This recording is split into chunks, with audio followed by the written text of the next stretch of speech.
Hello and welcome to Mr. Randy's Wine and Spirits. I'm Mr. Randy, and today we're doing another full review episode. If you're new to the channel, hello, welcome, come on in. All my returning viewers, always good to see you come back. And let's get to it, do it. Okay, so today's full review is going to be of the El Tesoro de Don Felipe Reposado, coming in at 40% alcohol by volume. They use fully mature agave. A fully mature agave plant is between 6 and 8 years. I do believe that's what they said. Between 6 and 8 years is where they start to fully mature. It's naturally fermented. They say when they do their fermentation process, let me see, I gotta get that down here. They use open wood vats and natural yeast. And then they do the distillation and they move it to these small copper pot stills. So it's kind of like a small batch, I guess. But we got a few other things to talk about. We got to get into it, so let's get into it. So we've covered quite a bit on here. Agave from the Highlands. Oven cooked agave. So when they cook their agave, they use a low steamer, old school, where did I put it? A Hornos. Like the Hornos tequila. I guess that's what they call their tequila after the oven, the traditional oven they use. So they low steam it in that oven for 48 hours before they use the old school 2-ton volcanic rock Tahona stone that crushes that thing for, I don't know, it didn't get the amount, the timer on that. But let's go ahead and get the pop. That was unusual. It is a synthetic cork, but look at that. That is the Tahona stone. That's Tahona stone that they use to crush the agave and to get that juice and pulp. But let's go ahead and get a pour on, shall we? I love tequila. Love, love, love tequila.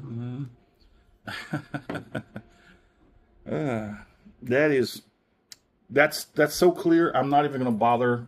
Most of the time when I have tequila, I don't even bother putting it on the whiskey color scale. And they know, yes, I know it's not technically whiskey, but sometimes you'll find tequila. It looks more yellowish in that glass than it does in this glass.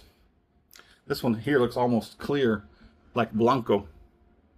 So take a step back for a moment, and after they harvest the plant, Tapina, they harvest the heart of the plant. They, after they've processed it, they've crushed it, they've let it ferment, they distill it.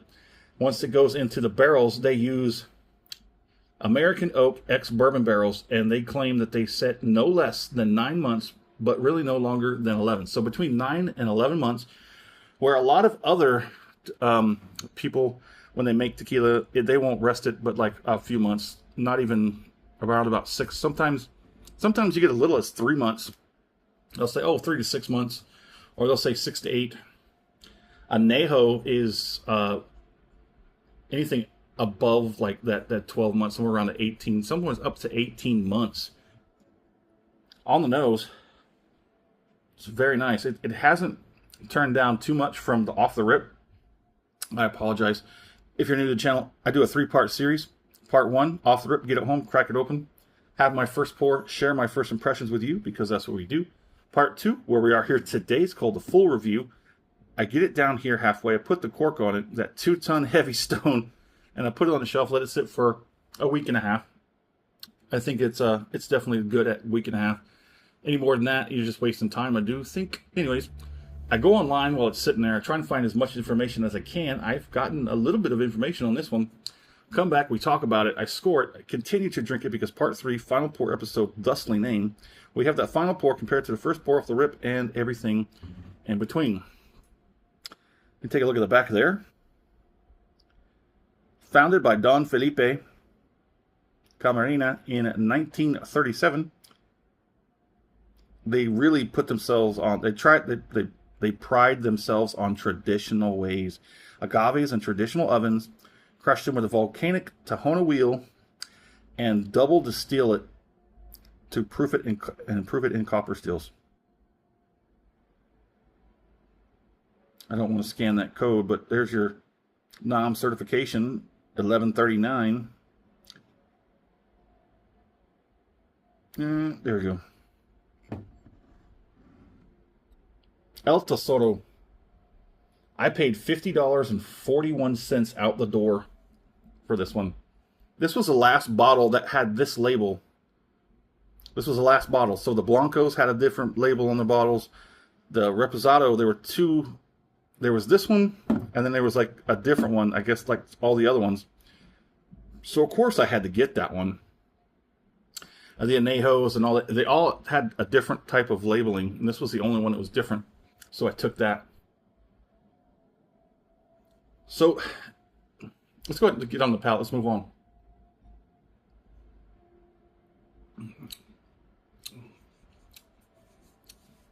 This is a very nice, I'm gonna say it's organic.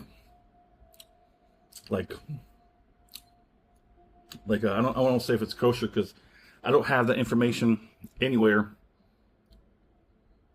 And there's no information claiming that it is 100% blue Weber agave. There's nothing saying that it is 100% additive free. But I don't suspect there's, if anything in there, there might be a little bit, but I can't really detect a whole lot of anything except it's a $50 bottle of tequila. I had that that $60, $62 and change. Oh, and I didn't like it. I didn't say it was bad. I didn't think it was not what they said it was. It was what they said it was. It just wasn't my thing. This is more of my thing. And this is $50. So let me go ahead and move on.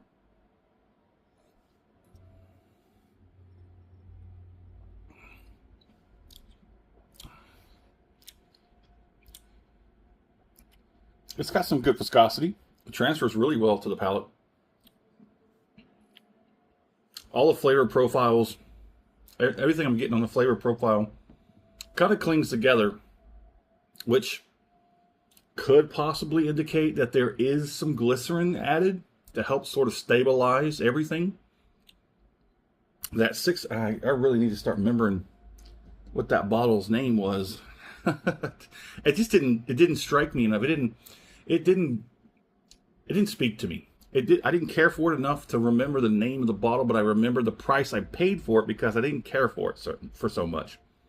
$62 and change for that bottle put me in a state of mind where I just don't feel comfortable buying a bottle of tequila for that price. But this one sort of eased me a little bit. For $50 out the door, this is a good one. It's a higher ender as far as I'm concerned. I don't think I have to go too further above the $60 price point to get a good tequila. You can stay between 30 and 40. So on the palate, there's pepper. There's the roasted agave. It's steamed agave. It's kind of a soft, mellow. It's got a low rumbling intensity, like go low, go slow. And it hangs. It really does. It's got some intensity, but very much so on a lower end, and it just kind of hangs. Not a whole lot of action going on the cheeks, a little bit in the jowls, the tongue a little bit, yeah. The back end, it's not going to be pushing a 2 out of 5, but it feels like it wants to. But we might find that out in just a moment when we do this finish. If you like the video, go ahead and hit that thumbs up button. If you haven't subscribed to the channel as of yet, go ahead and do so now while you're there. That way you get these videos come right to you as soon as I release them. Let's do this finish.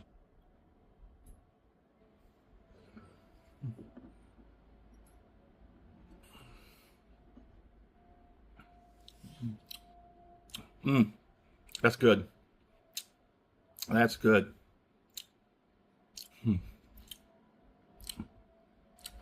It's rounded. It's well rounded, and it's somewhat balanced.